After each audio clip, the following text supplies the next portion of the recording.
It's your birthday. Happy birthday.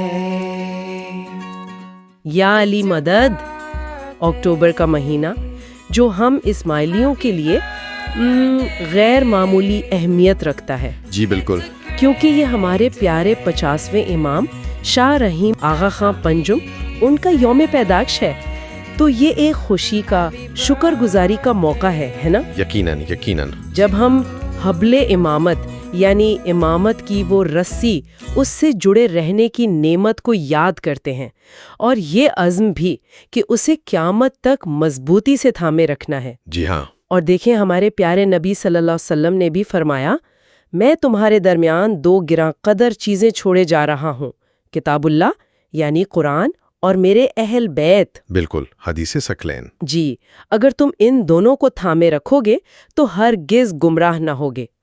تو یہ حدیث ہمیں مطلب صاف بتاتی ہے کہ قرآن اور اہل بیت مل کر ہی ہدایت ہیں۔ صحیح۔ اور آج ہمارے حاضر امام کے ذریعے وہی روشنی، وہی رہنمائی ہمیں مل رہی ہے۔ بالکل، تو اسی حوالے سے آج ہم امام شاہ رحیم آغا خان پنجم کی زندگی، ان کی قیادت اور آج کے دور میں ان کی رہنمائی کی کیا اہمیت ہے، اس پر ایک گہرائی میں جا کر بات کریں گے۔ جی، ہماری یہ گفتگو پرنس رحیم آغا خان پنجم سے متعلق جو معلومات ہیں ان پر مبنی ہوگی، اور مقصد یہ ہے کہ یہ جو تاریخی تسلسل ہے اور امامت کی آج کیا اہمیت ہے اسے سمجھیں۔ آپ نے بہت اچھا نقطہ اٹھایا۔ یہ جو امامت کا تسلسل ہے نا، 1400 سال سے زیادہ عرصے کا، یہ دراصل اسی حدیث ثقلین کی ایک زندہ مثال ہے۔ اچھا، کہ ہر زمانے میں ہدایت کے لیے ایک امام موجود ہیں جو نبی اکرم صلی اللہ علیہ وسلم کے اہل بیت سے ہیں، اور یہ اسماعیلی عقیدے کا آپ کہہ لیں بنیادی ستون ہے۔ اور یہ صرف کوئی روحانی رہنمائی نہیں ہے، بلکہ دنیاوی معاملات میں بھی ایک بصیرت، ایک گائیڈنس ملتی ہے۔ تو آج کی گفتگو اسی تسلسل کی ایک بہت اہم کڑی 50ویں امام کے بارے میں ہے۔ صحیح۔ اور یہ سمجھنا اہم ہے کہ یہ منتقلی کیسے تاریخ اور روایت سے جڑی ہے۔ تو آئیے اسی منتقلی والے نقطے سے ہی شروع کرتے ہیں۔ 4 فروری 2025 یہ تاریخ مطلب اسماعیلی کمیونٹی کے لیے ایک بہت بڑا سنگ میل تھی۔ جی یقیناً۔ یہ وہ دن تھا جب پرنس رحیم آغا خان پنجم اپنے والد پرنس کریم آغا خان چہارم کے وصال کے بعد 50ویں موروثی امام کے منصب پر فائز ہوئے۔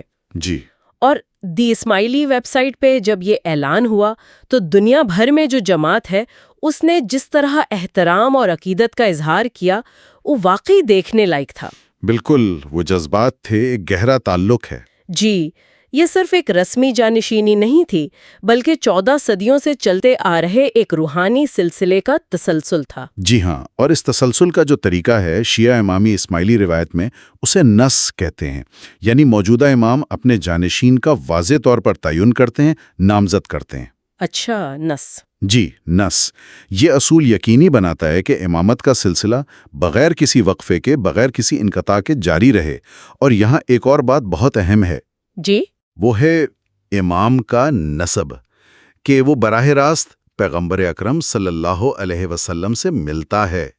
پرنس رحیم 50ویں امام کے طور پر حضرت محمد مصطفیٰ صلی اللہ علیہ وسلم کی بیٹی حضرت فاطمہ سلام اللہ علیہا اور ان کے چچا زاد بھائی اور داماد حضرت علی علیہ السلام ان کی نسل سے ہیں۔ سبحان اللہ۔ تو یہ نسبی تعلق اور نسک کے ذریعے تقرری، یہ دونوں چیزیں مل کر حدیث ثقلین کے پیغام کو مزید مضبوط کرتی ہیں کہ ہدایت کے لیے اہل بیت سے جڑے رہنا ضروری ہے۔ بالکل۔ اسی لیے یہ تسلسل صرف رسمی نہیں بلکہ ہمارے عقیدے کی روح ہے۔ یہ تاریخی اور روحانی پس منظر تو بہت واضح ہو گیا۔ اب ذرا پرنس رحیم کی ذاتی زندگی اور تعلیم کی طرف آتے ہیں۔ ان کی پیدائش جیسا کہ ذرائع بتاتے ہیں 12 اکتوبر 1971 کو جنیوا سوئٹزرلینڈ میں ہوئی۔ جی، وہ پرنس کریم آغا خان چوہارم اور شہزادی سلیمہ کے بڑے صاحبزادے ہیں۔ تعلیم انہوں نے امریکہ سے حاصل کی، فلپس اکیڈمی اینڈیور سے، اور پھر 1995 میں براؤن یونیورسٹی سے کمپیریٹیو لٹریچر یعنی تقابلی ادب میں BA کیا۔ جی ہاں، کہا جاتا ہے کہ اس تعلیم نے ان میں ایک فکری وسعت پیدا کی اور مختلف ثقافتوں کو سمجھنے کی گہری صلاحیت دی۔ آپ کیا سمجھتے ہیں، تقابلی ادب جیسا مضمون ایک عالمی رہنما کے لیے کیسے مددگار ثابت ہو سکتا ہے؟ دیکھیں، یہ ایک بہت دلچسپ سوال ہے۔ تقابلی ادب صرف مختلف زبانیں یا کہانیاں پڑھنا نہیں ہوتا، بلکہ یہ آپ کو مختلف تہذیبوں، ان کے نظریات، انسان کے مختلف تجربات، ان کی گہرائی میں لے جاتا ہے۔ اس سے آپ کی تنقیدی سوچ بہتر ہوتی ہے، اچھا، پیچیدہ خیالات کو سمجھنا اور انہیں بیان کرنا آسان ہو جاتا ہے، اور سب سے بڑھ کر جو کلچرل پلورلزم ہے، یعنی ثقافتی تکثیریت، جی تکثیریت، اس کی قدر پیدا ہوتی ہے کہ مختلف ثقافتیں کیسے ایک ساتھ رہتی ہیں، ایک دوسرے کا احترام کرتی ہیں۔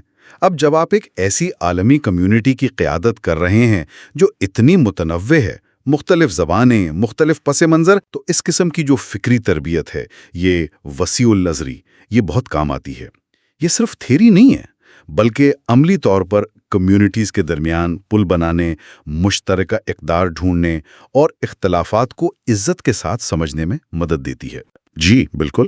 یہاں بات واقعی دلچسپ ہو جاتی ہے کہ پرنس رحیم امام بننے سے کئی سال پہلے ہی آغا خان ڈیولپمنٹ نیٹ ورک یعنی AKDN کی سرگرمیوں میں بہت فعال تھے۔ جی اور یہ یاد رکھنا بھی ضروری ہے کہ AKDN کوئی چھوٹا موٹا ادارہ نہیں، یہ دنیا کے سب سے بڑے نجی ترقیاتی نیٹ ورکس میں سے ایک ہے۔ صحت، تعلیم، ثقافت، دیہی ترقی، معیشت، بہت سے شعبوں میں کام کر رہا ہے۔ بہت وسیع کام ہے۔ جی، تو ذرائع بتاتے ہیں کہ پرنس رحیم خاص طور پر AKDN کی جو ماحولیات اور موسمیاتی کمیٹی تھی اس کے چیئرمین رہے ہیں۔ جی، انوائرمنٹ اینڈ کلائمیٹ کمیٹی۔ بالکل، اس کردار میں انہوں نے پائیداری یعنی سسٹینیبلٹی اور موسمیاتی لچک کلائمیٹ ریزیلینس اس پر بہت زور دیا۔ موسمیاتی لچک سے مراد یہی ہے نا کہ ماحولیاتی تبدیلی کے جو اثرات بڑھ رہے ہیں جیسے سیلاب، خشک سالی، ان کا مقابلہ کرنے کی صلاحیت پیدا کرنا۔ جی، اڈیپٹ کرنا، مقابلہ کرنا۔ اس کے علاوہ وہ عالمی سطح پر بھی بہت متحرک رہے، حکومتوں سے، NGOs سے، بین الاقوامی اداروں سے رابطے میں رہے تاکہ تعلیم، صحت، زراعت، ثقافتی ورثے کے تحفظ جیسے منصوبوں کو آگے بڑھایا جا سکے۔ جی، اور ان کی توجہ خاص طور پر غربت کے خاتمے کے پروگراموں پر بھی رہی۔ مقصد یہی کہ پسماندہ کمیونٹیز کو بااختیار بنایا جائے، ان کا ذریعہ معاش بہتر ہو۔ دیکھیں، تخت نشینی سے پہلے AKDN میں اتنی گہرائی سے شامل ہونا اس کے کئی پہلو ہیں۔ ایک تو جیسا آپ نے اشارہ کیا، یہ امامت کی ذمہ داریوں کے لیے ایک عملی تربیت تھی۔ صحیح۔ کیونکہ امامت کا مینڈیٹ صرف روحانی نہیں بلکہ انسانوں کی زندگی بہتر بنانے کے لیے عملی کام کرنا بھی ہے۔ دوسرا، یہ ان کے ذاتی عزم کو ظاہر کرتا ہے، ان اقدار سے ان کی وابستگی جو AKDN کی بنیاد ہیں: خدمت خلق، انسانی وقار، معاشرتی ترقی۔ بالکل۔ اور خاص طور پر ان کا ماحولیات اور موسمیاتی کمیٹی کی سربراہی کرنا یہ بتاتا ہے کہ وہ وقت کے جو بڑے چیلنجز ہیں ان سے نہ صرف واقف ہیں بلکہ ان سے نمٹنے کے لیے عملی قدم اٹھانے پر یقین رکھتے ہیں۔ جی۔ اور AKDN کے ذریعے جو انہوں نے خدمات انجام دی انہیں عالمی سطح پر سراہا بھی گیا، جس کا ایک ثبوت جیسا کہ آپ جانتی ہیں حکومت پاکستان کی طرف سے انہیں نشان پاکستان کا اعزاز ملا۔ جی ہاں، یہ بہت بڑا اعزاز ہے۔ یہ پاکستان اور اس کے عوام کی ترقی کے لیے ان کی خدمات کا اعتراف تھا۔ اچھا، جب ہم ان کی قیادت کے ویژن کو دیکھتے ہیں تو اس میں تسلسل بھی نظر آتا ہے اور تجدید بھی، ہے نا؟ جی بالکل۔ جو ذرائع ہمارے پاس ہیں ان میں بار بار ہمدردی یعنی کمپیشن، تکثیریت یعنی پلورلزم اور خدمت یعنی سروس، ان اقدار کا ذکر ملتا ہے۔ اور یہ وہی اقدار ہیں جو ان کے والد امام شاہ کریم الحسینی آغا خان چہارم کی قیادت کی بھی پہچان رہی ہیں۔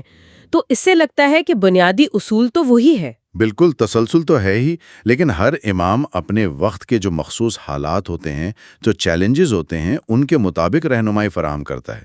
اگر ہم اسے ذرا بڑی تصویر میں دیکھیں جی، تو امامت کا مشن دوہرا ہے۔ ایک طرف تو اپنی جماعت، اسماعیلی جماعت کی روحانی اور مادی فلاح و بہبود کو دیکھنا ہے، ٹھیک، اور دوسری طرف جو وسیع تر انسانی معاشرہ ہے، اس کی ترقی، امن کا فروغ، مختلف ثقافتوں میں ہم آہنگی، اس کے لیے کام کرنا ہے۔ صحیح۔ تو پرنس رحیم کا AKDN میں ماحولیاتی تبدیلی جیسے مسئلے پر پہلے سے کام کرنا یہ اشارہ دیتا ہے کہ ان کی قیادت میں امامت اپنی گہری روایت سے تو جڑی رہے گی، جی، لیکن ساتھ ہی آج کے جو چیلنجز ہیں ان سے نمٹنے کے لیے جدید اور فعال انداز بھی اپنائے گی۔ یہ تجدید کا پہلو ہے، یعنی روایت کی بنیاد پر کھڑے ہو کر مستقبل کے تقاضوں کو پورا کرنا۔ یہ بہت اہم نقطہ ہے۔ اور ان کا جو تعلیمی پس منظر ہے اور AKDN کا تجربہ، یہ انہیں اس دوہرے کردار کو نبھانے کے لیے بہت اچھی طرح تیار کرتا ہے۔ تو اس ساری گفتگو کا اگر ہم خلاصہ کریں تو کیا نکلتا ہے؟ یہی کہ 4 فروری 2025 کو جو قیادت کی منتقلی ہوئی وہ صرف ایک رسمی کارروائی نہیں تھی، جی نہیں، بلکہ یہ 1400 سال پرانے روحانی ورثے کے تسلسل میں ایک نیا باب تھا۔ امام شاہ رحیم الحسینی کی شخصیت میں ہمیں روایت کا احترام بھی ملتا ہے اور 21ویں صدی کے جو تقاضے ہیں ان سے ہم آہنگ قیادت کی صلاحیتیں بھی۔ بالکل صحیح، ایک متاثر کن امتزاج ہے۔ جی، ان کی تعلیم، AKDN میں ان کا عملی تجربہ، ان کی اقدار، یہ سب مل کر ایک ایسی قیادت کی تصویر بناتے ہیں جو نہ صرف اپنی جماعت بلکہ پوری انسانیت کے لیے ایک مثبت کردار ادا کرنے کا عزم رکھتی نظر آتی ہے۔ جی ہاں، اور یہ سب ہمیں واپس اسی بنیادی بات پر لے آتا ہے جس سے ہم نے شروع کیا تھا کہ امامت کی اہمیت کیا ہے۔ یہ رہنمائی کا ایک دائمی سرچشمہ ہے، وہ حبل الامامت، وہ رسی جس سے جڑے رہنا اسماعیلی مسلمان اپنے لیے ہدایت اور نجات کا ذریعہ سمجھتے ہیں۔ بلا شبہ یہ 14 صدیوں کی میراث صرف تاریخ نہیں ہے، یہ ایک زندہ حقیقت ہے جو آج لاکھوں لوگوں کی زندگیوں کو متاثر کر رہی ہے۔ صحیح۔ امام کا کردار واقعی منفرد ہے۔ وہ اپنی جماعت کے لیے روحانی پیشوا ہیں اور ساتھ ہی عالمی سطح پر انسانی ترقی، بین المذاہب ہم آہنگی، ثقافتی بقا، ان سب کے لیے کام کرنے والے ایک اہم آپ کہہ لیں اسٹیک ہولڈر بھی ہیں۔ جی، اور رہنمائی کا یہ تسلسل آج کی اس پیچیدہ، تیزی سے بدلتی ہوئی دنیا میں جہاں اتنے چیلنجز ہیں، وہاں اس کی اہمیت میرے خیال میں اور بھی بڑھ گئی ہے۔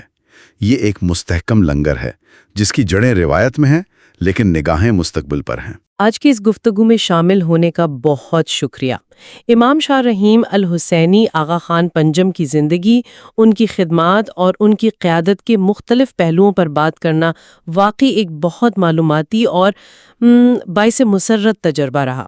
میرے لیے بھی ایک خوشی کا موقع تھا، اور آخر میں سننے والوں کے لیے غور و فکر کے لیے ایک سوال چھوڑ جاتے ہیں جو ہماری آج کی گفتگو سے ہی نکلا ہے۔ جی، کہ روایت کے تسلسل اور موسمیاتی تبدیلی جیسے جدید چیلنجز سے نمٹنے کے عزم کا جو یہ امتزاج ہم دیکھ رہے ہیں، اسے مد نظر رکھتے ہوئے امام شاہ رحیم الحسینی کی قیادت کے وہ کون سے پہلو ہیں جو آج کے عالمی منظرنامے میں سب سے زیادہ اہم اور متعلقہ یعنی ریلیونٹ معلوم ہوتے ہیں؟ یہ واقعی ایک اہم سوال ہے۔ اس پر غور کرنا یقیناً مستقبل کے حوالے سے دلچسپ سوچ کے دروازے کھول سکتا ہے۔ It's your birthday. Happy birthday. It's your birthday. Happy birthday.